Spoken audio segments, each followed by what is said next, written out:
Qué linda oración. De hecho, todas las canciones que los chicos cantaron tienen un mensaje poderoso y habla de esa transformación que tiene que haber en nosotros y permitir que Dios pueda fraguar esa obra en nuestras vidas. Hemos estado hablando acerca de los dones del Espíritu, ¿verdad que sí? Y hay algo que está haciendo mucho ruido en mi cabeza, mucho eco en mi cabeza. Ya lo dije, pero siento la necesidad de reafirmarlo. Los dones son un regalo de Dios para la iglesia, no son para nosotros en lo particular. Yo recibo un don de parte de Dios y es para que ese don sea un regalo para la iglesia. No es para mí, no es para uno crecerse, exaltarse, posicionarse, sino es para servir a la iglesia. Para eso son los dones que Dios da a la iglesia a través de nosotros. Y bueno, vamos a compartir el día de hoy acerca de la parábola de los talentos, pero vamos a hablar particularmente acerca de la cualidad, la virtud de la mayordomía.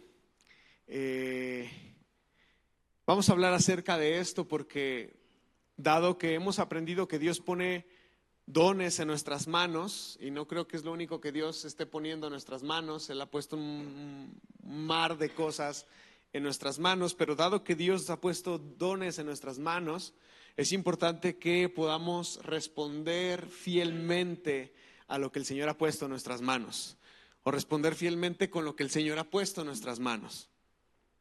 Y la parábola de los talentos, muy famosa, muy conocida, ahorita la vamos a leer de todos modos. Jesús la utilizó para advertirle a la gente algunas cosas importantes, pero una de las principales es que la venida del Señor es inminente. La venida del Señor es inminente, pero también es inesperada. No sabemos en qué momento el Señor vendrá. Uno de los principios fundamentales de nuestra fe es saber que Él vino, Él murió, Él resucitó, pero que también Él regresará. Nuestra fe parte de estos principios básicos. No sabemos el día ni la hora cuando el Señor regrese, pero la parábola de los talentos nos enseña que el Señor regresará. Él viene pronto. Y aunque no sabemos el día ni la hora del regreso de nuestro Señor Jesucristo, eso no debería de ser una excusa para no estar preparados para cuando Él regrese. Eso no debería ser una excusa, sino que nosotros debemos de estar preparados para su regreso, ya sea que muramos antes de que el Señor regrese o nos toque ser de la generación que lo recibe. Esta parábola nos invita a estar listos, a estar preparados, porque el regreso del Señor es inminente. Quiero invitarte a leer Mateo capítulo 25 y vamos a leer de los versículos 14 al 30 y vamos a quedarnos ahí. Pueden dejar su Biblia abierta o marcarla o escribir la cita. Es la única cita que vamos a usar el día de hoy. Mateo capítulo 25 versículos 14 al 30. Y dice así la escritura: también el reino del cielo puede ilustrarse mediante la historia de un hombre que tenía que emprender un largo viaje. Reunió a sus siervos y les confió su dinero mientras estuviera ausente. Lo dividió en proporción a las capacidades de cada uno. Diga conmigo: a las capacidades de cada uno. A las capacidades de cada uno. Al primero le dio 5 bolsas de plata, al segundo 2 bolsas de plata y al último 1 bolsa de plata, y luego se fue de viaje. El siervo que recibió las 5 bolsas de plata comenzó a invertir el dinero y ganó 5 bolsas más. El que tenía las 2 bolsas de plata también salió a trabajar y ganó 2 bolsas más. Pero el siervo que recibió una sola bolsa de plata cavó un hoyo en la tierra y allí escondió el dinero de su amo. Después de mucho tiempo, el amo regresó de su viaje y los llamó para que rindieran cuentas de cómo habían usado el dinero. Y el siervo al cual le habían confiado las 5 bolsas de plata se presentó con 5 más y dijo: amo, Señor, Usted me dio 5 bolsas de plata para invertir y he ganado 5 más. Y el amo lo llenó de elogios, versículo 21. Bien hecho. Bien hecho, mi buen siervo fiel. Has sido fiel en administrar esta pequeña cantidad, así que ahora te daré muchas más responsabilidades. Ven a celebrar conmigo. Se presentó el siervo que había recibido las 2 bolsas de plata y dijo: amo, usted me dio 2 bolsas de plata para invertir y he ganado 2 bolsas más. El amo le dijo: bien hecho, mi buen siervo fiel. Has sido fiel en administrar esta pequeña cantidad, así que ahora te daré muchas más responsabilidades. Ven a celebrar conmigo, entra en el gozo de tu Señor. Versículo 24. Por último se presentó el siervo que tenía una sola bolsa de plata y dijo: amo, yo sabía que usted era un hombre severo, que cosecha lo que no sembró y recoge las cosechas que no cultivó. Así que tenía miedo. ¿Qué tenía? Tenía miedo de perder su dinero. Así que lo escondí en la tierra y mire, aquí está su dinero de vuelta. Pero el amo le respondió: siervo perverso y perezoso. Si sabías que cosecho lo que no sembré y que recogía lo que no cultivé, ¿por qué no depositaste mi dinero en el banco? Al menos hubiera podido obtener algún interés de él. Entonces ordenó: quítenle el dinero a este siervo y dénselo al que tiene las 10 bolsas de plata. A los que usan bien lo que se les da, se les dará aún más y tendrán ¿cómo? En abundancia. Pero a los que no hacen nada, se les quitará aún lo poco que tienen. Ahora bien, no solamente se les va a quitar, arrojen a este siervo inútil a la oscuridad de afuera, donde habrá llanto y rechinar de dientes. Uy.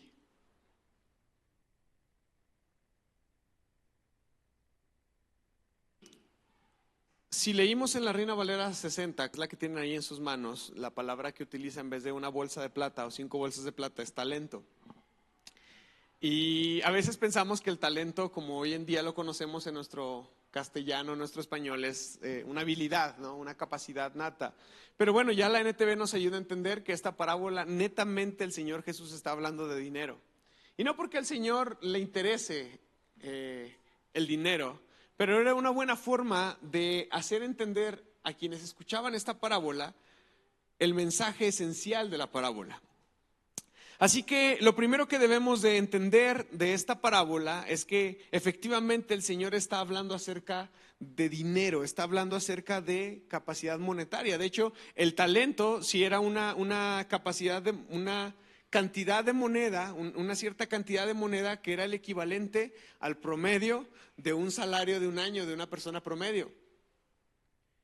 Si hoy pensáramos en eso, quizás si pensáramos en que una persona promedio gana entre los 10,000 y los 15,000 pesos al mes, estaríamos hablando que un talento o el equivalente a una bolsa de plata en aquel entonces sería un equivalente para nosotros de unos 150,000 pesos.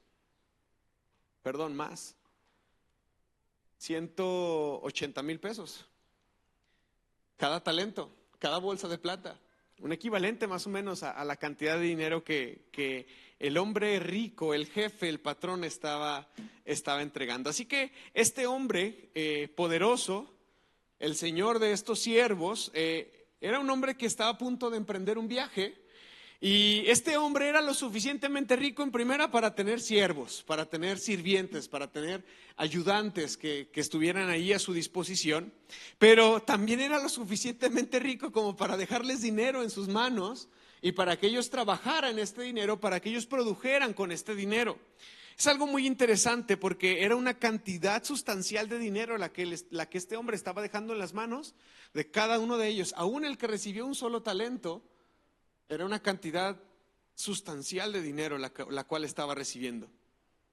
Así que este hombre rico le da a estos siervos dice la Escritura que les da a cada uno según su capacidad. Esto es sumamente importante, hermanos, entender, porque les da a cada uno según su capacidad. Le da 5 talentos, 5 bolsas de oro.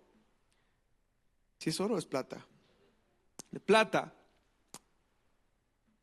al que tiene más capacidad. Luego le da al segundo siervo 2 bolsas de plata, y luego le da al tercer siervo una bolsa de plata. Dice la Escritura que este hombre rico distribuye estos elementos, estos recursos monetarios según su capacidad, según la percepción de cada uno de los siervos, según lo que este señor había visto en cada uno de ellos como productivos y como fructíferos.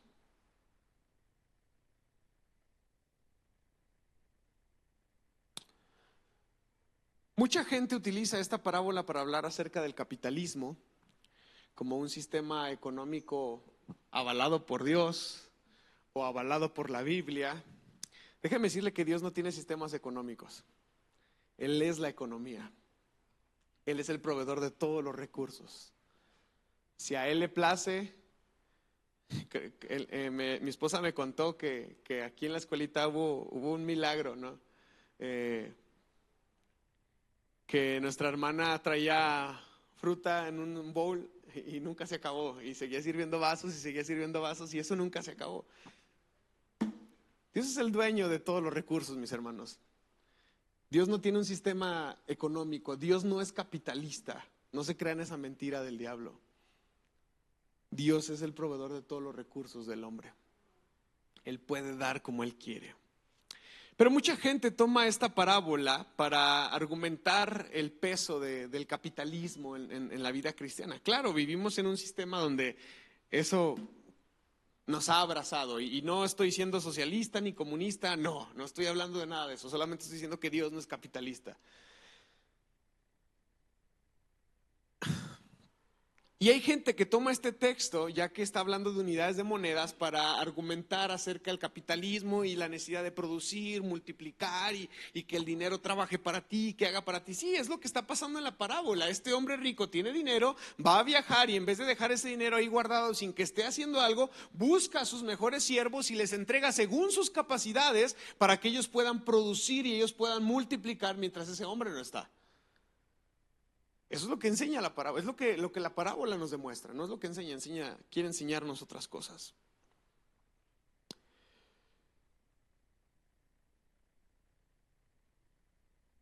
Yo creo que el punto principal de la parábola no es hablarnos acerca del capitalismo, sino que tiene que ver con la sabiduría que tiene en común la Escritura y el capitalismo acerca de los principios de ser productivos y ser fructíferos.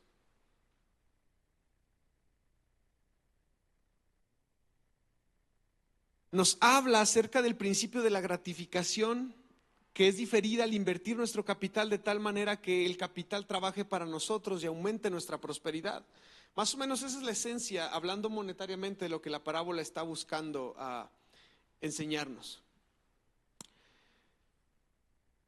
Esta parábola también desaprueba el consumo derrochador o el gasto frívolo de las cosas, porque hay gente que así se castiga, ¿va? Dice, para eso trabajo, para eso estudié, y gasta y gasta y tira y bueno, al fin y al cabo vida y solo hay una, y vámonos, y terminamos endeudándonos, terminamos debiendo lo que no podemos pagar, lo que no podemos consumir. Le voy a dar un consejo, hermano: si no lo puede pagar de contado, no lo compre, en serio.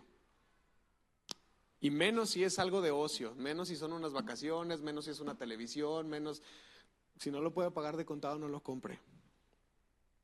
Cuando es una inversión, ahí uno sí se puede endeudar y decir, bueno, pues estoy invirtiendo, voy a sacar un carro a crédito porque lo voy a poner a trabajar, porque esto, porque aquello. Ese mismo trabajo de eso que usted está comprando le va a producir para que usted pueda pagar esa deuda y usted después pueda adquirir más. Pero si es algo de ocio y no lo puede pagar de contado, mejor no lo adquiera. Es un buen consejo.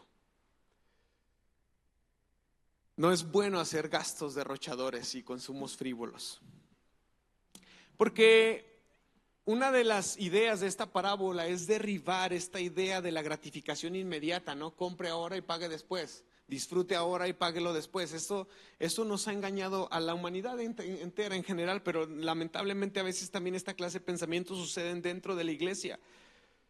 Hay gente que recibe su cheque de pago semanal o quincenal y no puede esperar a salir a gastárselo. No hay una buena mentalidad acerca del uso de los recursos. La idea de esta parábola es hacer crecer nuestros recursos mediante una inversión sabia, mediante una inversión inteligente, mis hermanos. Hay que ser prudentes con el uso de los recursos que tenemos en nuestras manos. Llámese tiempo, llámese dinero, llámense talentos, llámense habilidades, llámense dones. Tenemos que aprender a ser sabios con los recursos que tenemos en nuestras manos y no derrocharlos, no tirarlos a la basura. De tal modo que el valor de nuestros recursos aumente en vez de disminuir. Por ejemplo, se dice mucho que si tú tienes dinero y lo guardas bajo el colchón, al pasar del tiempo ese dinero ya no vale lo que era. Pero es que no lo estoy usando, es que lo estoy guardando. Sí, pero el dinero se deprecia, se devalúa. La moneda se devalúa. Entonces es mejor, si tenemos algo, buscar la manera de ponerlo a trabajar. No estoy dando clases de finanzas, pero más o menos son las ideas principales que la parábola está intentando enseñarnos. Lo que el amo está pidiendo aquí, mis hermanos, es que él está buscando que sus empleados, que sus siervos sean inversionistas, sean prudentes y sean sabios, para que eso a la vez traiga productividad. Ellos puedan ser fructíferos con lo que han recibido prestado de su amo, porque ni siquiera es de ellos, el amo lo está poniendo en sus manos para que lo trabajen. Porque ellos no son dueños del recurso, sino que el recurso está siendo confiado en ellos. Y esto también nos habla acerca del principio cristiano de la mayordomía. Un verdadero cristiano reconoce que la casa en la que vive no es de él, es de Dios. Que el carro que maneja no es de él, es de Dios. Que la ropa que porta no es de él, es de Dios. Y vive bajo una conciencia de que tiene que ser un buen mayordomo, un buen administrador y un buen guardián de los recursos que Dios pone en sus manos. ¿Seremos buenos cristianos en ese aspecto, mis hermanos? ¿Seremos conscientes de lo que Dios pone en nuestras manos? De eso se trata la mayordomía. Un mayordomo, como hemos estado acostumbrados a ver por Hollywood, es un hombre bien vestido que está a cargo de una casa, ¿verdad?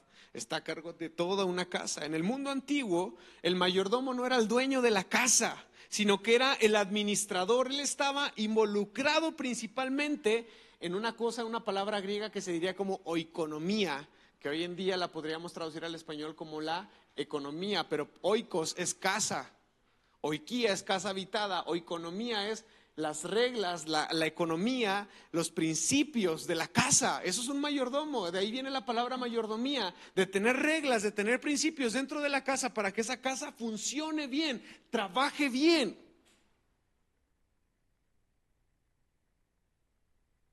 De ahí viene la palabra mayordomía, oikonomía, oikos, oikonomía. Y un mayordomo es la persona que está colocada sobre la administración de los asuntos de una casa. Es la persona que maneja aquellos bienes de los cuales es un protector, es un guardián, pero no es el dueño, ese es un mayordomo. Y por extensión, la fe cristiana, nosotros los cristianos deberíamos ver que todo lo que tenemos, incluyendo nuestras habilidades, nuestras destrezas, nuestros dones, nuestros talentos, vienen de parte de Dios. Vienen de parte de Dios. Y hemos sido llamados, hemos recibido el llamado a ser buenos administradores de las cosas que Dios nos da. ¿Están conmigo aquí? Hemos sido llamados a ser buenos administradores de las cosas que Dios nos da.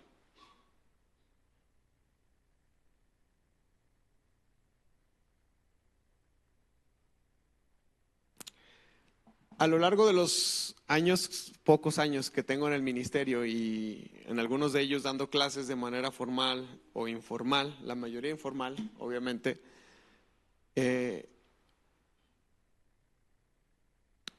A veces uno encuentra una particularidad en los alumnos que es triste y es preocupante. Voy a decirla, la voy a decir con mucho cuidado, no estoy enojado, no lo digo por absolutamente nadie en particular, así que no agarre el saco y no se lo ponga, por favor. No es mi intención exhibir a nadie, pero lo explico porque justamente esta clase de pensamiento es el que nos hace daño. Y no se me ocurrió un mejor ejemplo para plasmarlo. A veces damos clases y los alumnos tienen que aprenderse textos, tienen que traer tareas, tienen que hacer cosas.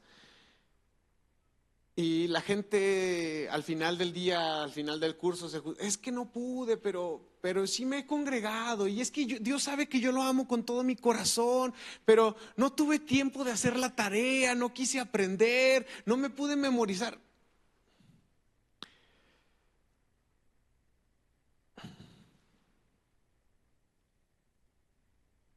Parece ser que intentamos justificar nuestras responsabilidades delante de Dios con gracia. Y decir, no, pues al cabo Dios sabe que sí lo amo, aunque no hice la tarea. Dios sabe no, pues ahí estuve en la iglesia, es más, yo formé parte del equipo de la iglesia que fue a evangelizar. No tuve tiempo de estudiar para mi examen, pero Dios sabe que yo lo amo y Él me va a respaldar. ¿Me explico?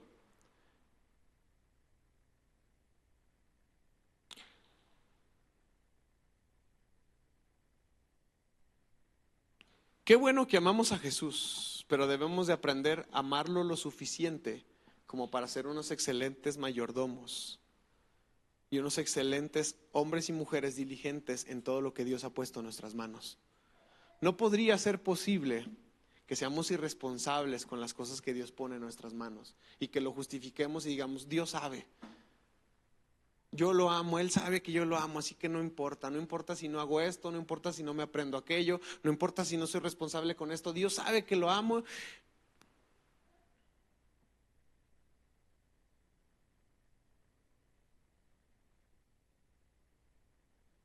Este es un cáncer que está acabando con la iglesia cristiana en este tiempo. Y lo hace porque todos nos llenamos de una idea generalizada de que todo lo único que necesitamos es un corazón amoroso y cálido, porque Dios es amor. Y entonces hay que ser pacientes y tolerantes y permitir un montón de cosas dentro de la iglesia, dentro del hogar, dentro de las comunidades, dentro de los espacios donde se trabaja, porque lo único que se necesita es ser cálidos y amorosos. Y eso es un error terrible, hermanos. Miren, hace 7 años tuve la oportunidad de ingresar a trabajar en un ministerio nacional, se llama Mesa Conjunta para el Desarrollo de la Misión en México. Es una representación de todas las iglesias discípulos de Cristo en el país ante un organismo de discípulos de Cristo en Estados Unidos que se llama Ministerios Globales.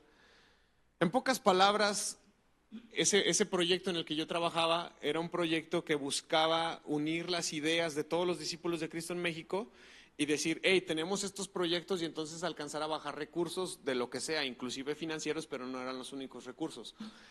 Éramos como gestionadores.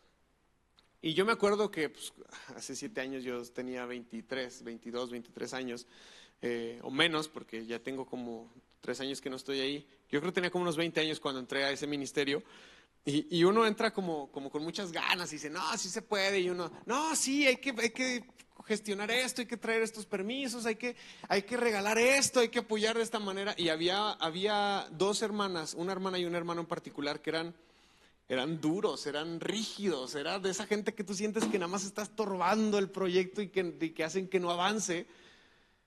Y a veces durábamos meses, inclusive años, con proyectos detenidos y no los podíamos sacar adelante, porque por un lado estábamos toda la bola de optimistas llenos de muchísimo amor, muy cálidos, queriendo derrochar los recursos, y había por el otro lado gente que decía, no, vamos a hacerlo bien y vamos a ser responsables de esto, y esto, y esto, y esto, y aquello. Está mal esta expresión, pero en su momento lo sentimos como una piedra en el zapato, pero cuando uno va madurando, uno entiende que este balance entre amor y disciplina, entre amor y compromiso, es necesario en la vida de la iglesia. Porque ¿qué hubiera pasado si este hombre rico, qué hubiera pasado si en la parábola el hombre rico hubiera regresado y hubiera dicho, está bien, no hiciste nada, no pasa nada, qué chido, déjamelo aquí? Yo te invito a que leas los evangelios, ponte a leer los evangelios y dime qué perspectiva tiene Jesús acerca de la productividad, de la diligencia. Ya hace algunas semanas hablé con los jóvenes y les dije, hey, tienen que aprender a ser diligentes, tienen que aprender a trabajar, a producir, no para mí, por ustedes mismos.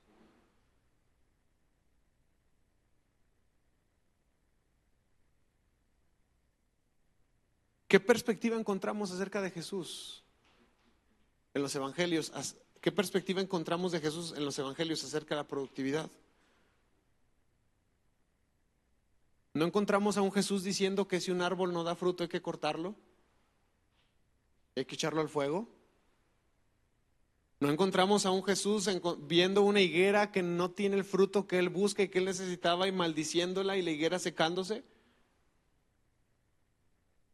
¿No encontramos a un Jesús diciendo que por sus frutos serán conocidos?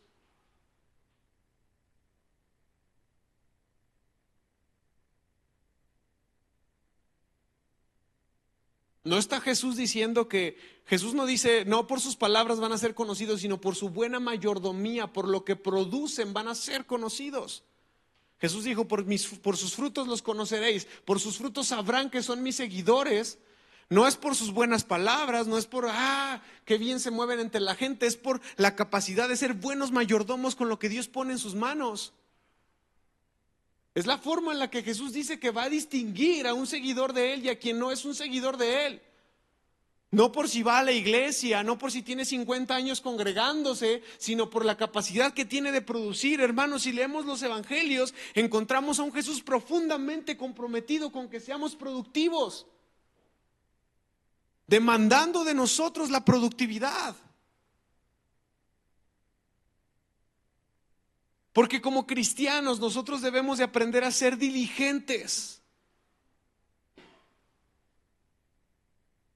Un principio que nosotros encontramos en la Escritura y que Martín Lutero lo toma y que provoca la Reforma Protestante, ya lo dije la otra vez y lo digo con mucho cuidado, no malinterpreten mis palabras, pero Martín Lutero no quería salir de la Iglesia Católica, no quería derribar la Iglesia Católica. Martín Lutero entendía que aún el clero tenía una función especial, pero Martín Lutero entendió a la luz de la Escritura que existía algo que se llama el sacerdocio universal, donde todos participan, donde todos son responsables de la obra de Dios, no solamente la gente de jerarquía que está arriba. Quizás ellos tienen la responsabilidad de capacitar a los santos para la obra de Dios, pero la obra de Dios la hacen todos.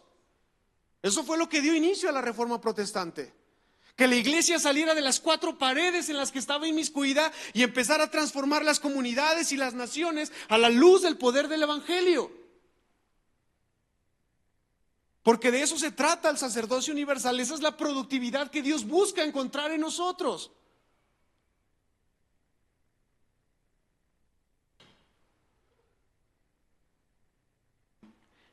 Ese es el sacerdocio universal, es llevar a cabo la obra de Dios, la misión de Dios hacia adelante. Mira, puede ser que no seas un evangelista como yo.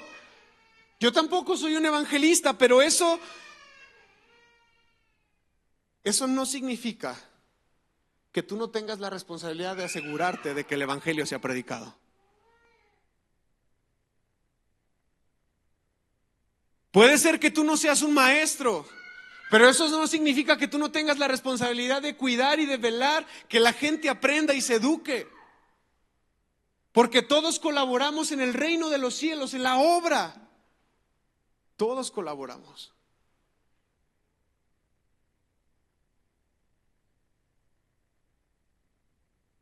Lo voy a decir con esta frase y lo voy a decir con mucho cuidado. No hay espacio para holgazanes en el reino de los cielos. No hay. No hay. No hay. Y si no me crees, vuelve a leer esta parábola. ¿Qué le pasa al que no es productivo? Fuera.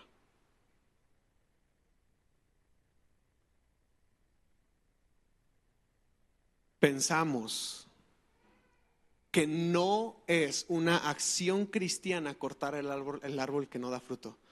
Decimos, ay, qué intolerante, ay, mira qué grosero fue, mira que el pastor lo corrió. Bueno, ojalá y nunca pase eso, pero lo vemos tan, nos asusta tanto. Decimos, eso no es cristiano, eso no es piadoso, porque les digo, nos llenamos tanto de amor y de ser cálidos que nos olvidamos de nuestras responsabilidades. Pensamos que no es una acción cristiana cortar el árbol que no da fruto, pero te voy a decir lo que sí no es una acción cristiana: el no trabajar, el no producir, el ser negligente, el ser perezoso. Esa no es una actitud cristiana. No la es, no la es. Y por eso Pablo dice, el que no trabaje, que no coma. Porque no es una actitud cristiana el ser perezoso, el no trabajar, el no producir, el ser negligente.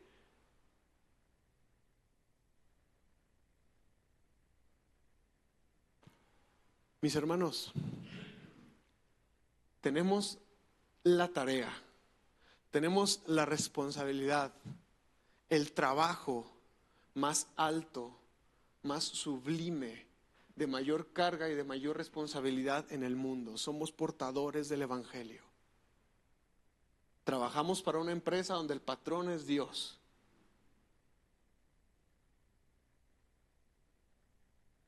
Está en nuestras manos y en nuestra boca el compartir el Evangelio, y no hay espacio, no hay lugar para holgazanes en el reino de los cielos.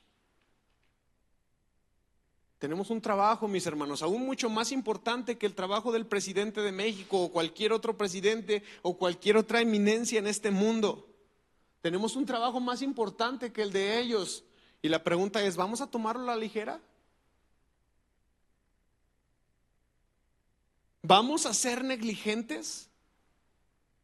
Porque nuestro trabajo, mis hermanos, es cuidar del pueblo de Dios, de sus necesidades espirituales, de buscar que la obra avance.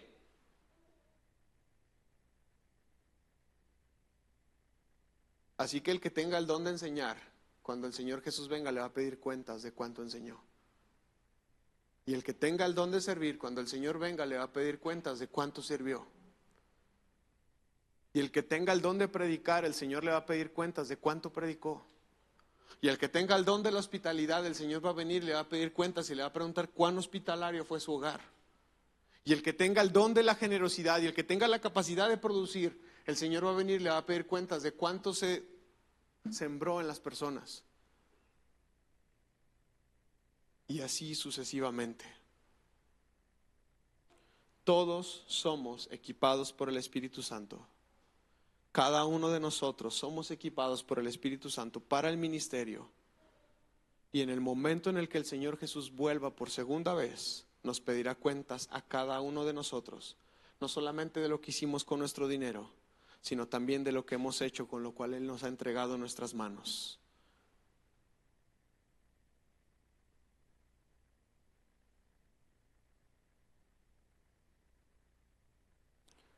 Esto me permite entender por qué mucha gente no se compromete en la iglesia. Y está bien. Es mejor eso. Es mejor eso a que sepas que tienes dones, que tienes talentos, que le pidas a Dios que te dé más y que no lo uses para la obra de Dios.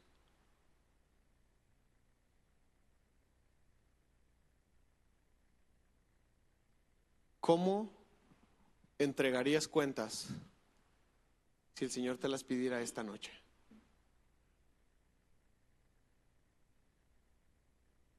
¿Cómo entregarías cuentas si el Señor te las pidiera esta noche?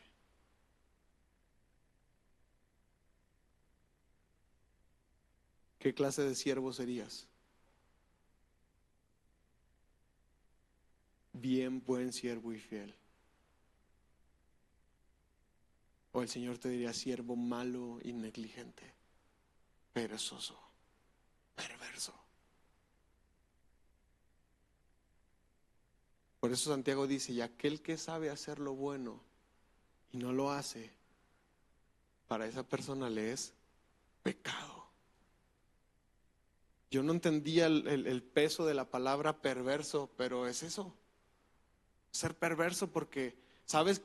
Ves a todos aquí en friega, limpiando, trabajando, sabes que puedes ayudar, que tienes que ayudar, y dices, no, yo no, que lo haga alguien más. Perverso, malo, negligente, perezoso.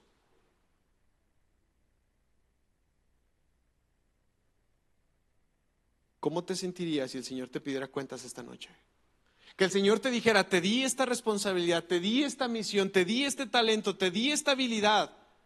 Puse estas personas en tus manos, puse estos hijos en tus manos. ¿Qué hiciste con eso? ¿Dónde están tus hijos hoy?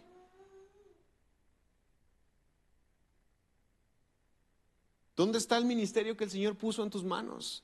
¿Dónde están los recursos? ¿Dónde están las habilidades que el Señor ha estado poniendo en tus manos?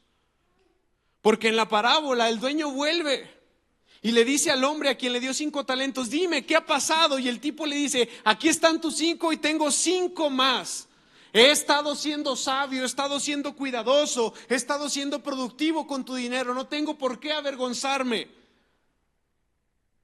Y entonces Jesús lo regañó y le dijo, eres un codicioso, eres un avaro. ¿Eso pasó en la parábola? No.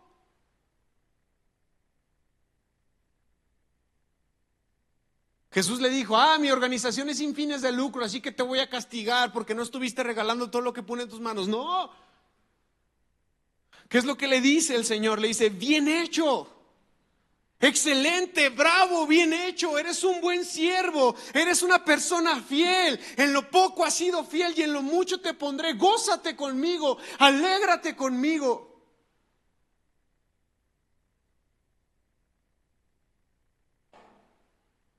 Imagínate, imagínate. Imagínate que Jesús te está mirando a los ojos y que Él te dice, te conozco, sé quién eres. Y sabes que la puerta no está cerrada para ti porque has sido productivo, has trabajado con lo que he puesto en tus manos. Bienvenido, pasa.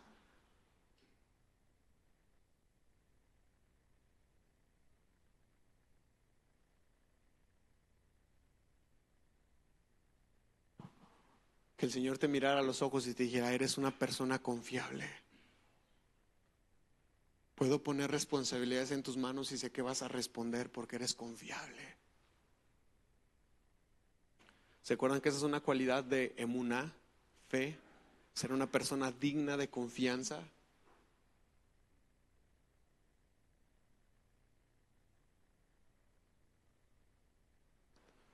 Que el Señor te mirara a los ojos y te dijera, puse 5 talentos en tus manos, me estás entregando 10 y debido a tu ingenio, debido a tu habilidad con esto poco que te he dado, voy a hacerte gobernar muchísimos lugares más.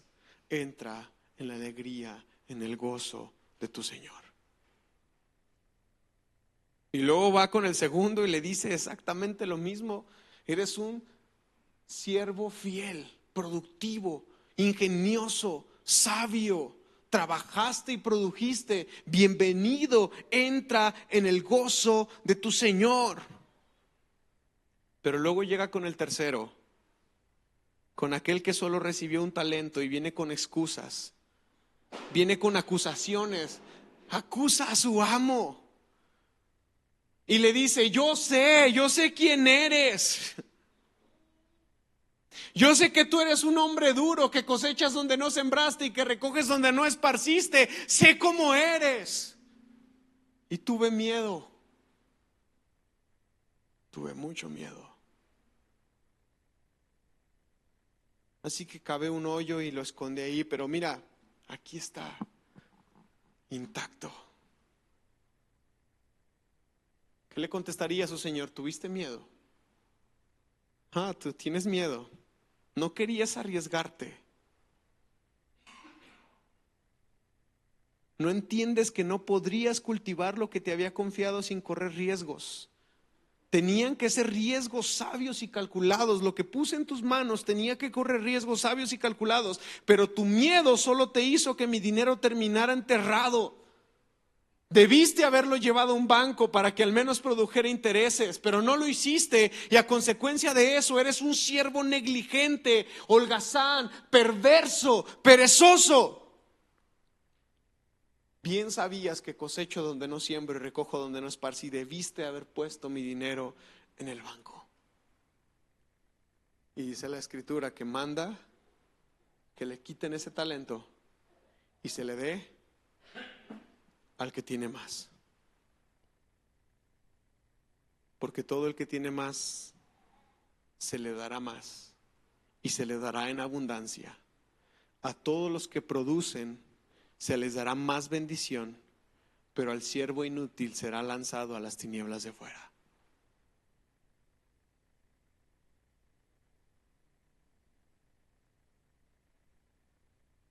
¿Qué es lo que ha puesto Dios en tus manos? Tómate un momento para meditar esto con seriedad. ¿Qué es lo que ha puesto el Señor en tus manos? Y deja de pensar en las cuatro paredes de esta iglesia, en serio.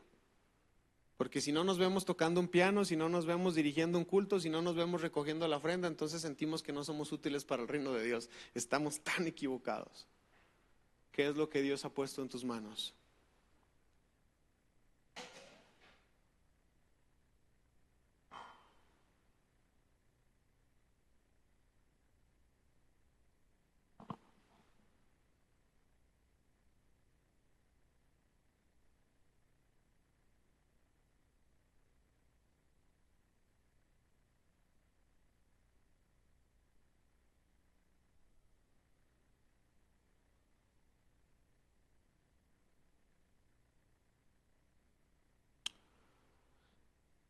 Hace tiempo leía un libro y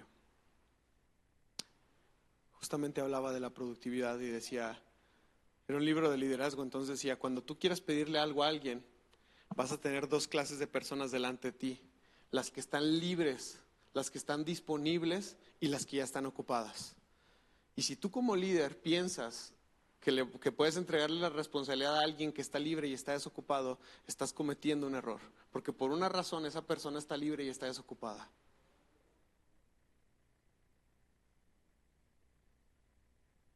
Dice, en cambio, una persona que ya está ocupada tiene la capacidad de asumir otra ocupación. No estoy hablando de cargas excesivas que terminen siendo un daño a la persona, pero estoy diciendo que una persona que ya está comprometida tiene la capacidad de asumir más compromisos, tiene la capacidad de responder más y mejor.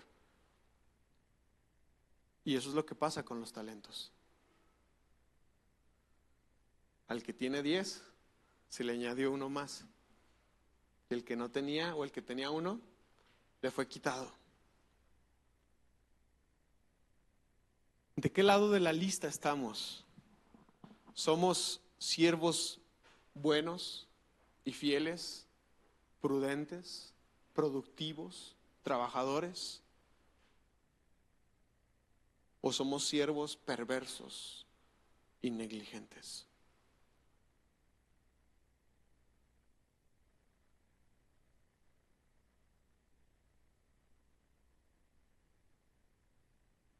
Lo que hacemos, hermanos, con lo que se nos ha dado, importa para la eternidad. Ahorita cantábamos, oh Señor, hazme un instrumento de tu paz. Y al final del coro dice, hasta lo eterno como tú. Quiero seguirte hasta lo eterno como tú. Pero a veces no hemos entendido que antes de dar el paso hacia lo eterno está el otro paso, hasta la muerte como tú. Una negación constante de nuestros derechos.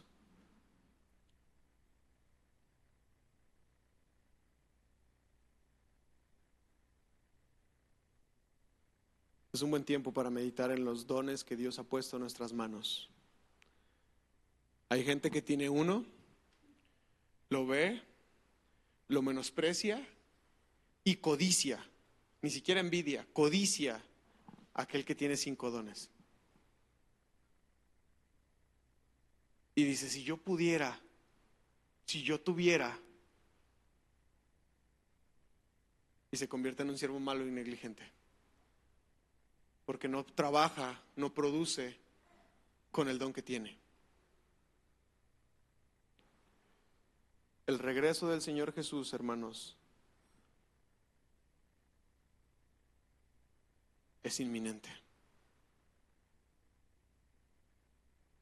Es importante que cuando el Señor regrese nos encuentre como siervos fieles, prudentes. Vamos a orar.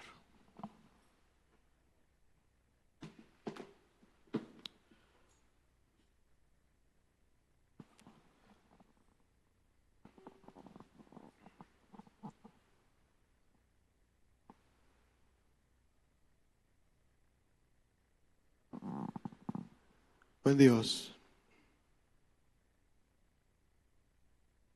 queremos darte gracias. Gracias por la oportunidad de colaborar en tu obra. Gracias por hacer de nosotros mayordomos y compartir de tus recursos ilimitados a nosotros y a través de nosotros. Porque no solo los compartes con nosotros, no solamente nos convertimos en un depósito de tu gracia, sino que somos un canal para que tu gracia llegue a otros también. Gracias por el alto honor de ser considerados tus siervos, de colaborar con el reino de los cielos. Gracias por el alto honor de ser considerados no dueños, no señores, porque solamente hay espacio para un Señor y ese eres tú, sino mayordomos, fieles administradores de lo que pones en nuestras manos. Señor, quizás luchamos con eso porque nos gusta tener el control. Quizás luchamos con eso porque nos gusta sentirnos dueños de los recursos. Si esa es nuestra lucha en esta tarde, yo te pido que tu Espíritu traiga entendimiento y esa renovación de nuestra mente traiga un cambio en nuestra forma de vivir. En el nombre de Jesús, ayúdanos a entender que no más nosotros, sino que tú eres el Señor de todas las cosas. De igual forma, ayúdanos a ser diligentes, a ser sabios. Ayúdanos a ser productivos con lo que has depositado en nuestras manos. Que seamos capaces de multiplicar, de atender con fidelidad y diligencia lo que has puesto en nuestras manos. Ayúdanos, Señor. Ayúdanos, Señor. Ayúdanos. Te pedimos esto, Dios, en el nombre de Jesús. Ponemos todo esto en tus manos, en el nombre de Jesús. Quita el miedo que ese tercer siervo tenía, ese miedo a fracasar, ese miedo a arruinarlo todo. Envístenos de poder, de seguridad, no en nuestras propias fuerzas, sino en tu mano operando en nuestras vidas, de tal manera que seamos capaces de poner en práctica y al servicio de los demás lo que has puesto en nuestras manos. Ayúdanos a ser conocidos por nuestros frutos. Ayúdanos a dar un fruto que te dé gloria y honra a ti. Y no a nosotros, oh Dios, sino a tu nombre sea dada toda la gloria. En el nombre de Jesús. Amén. Amén.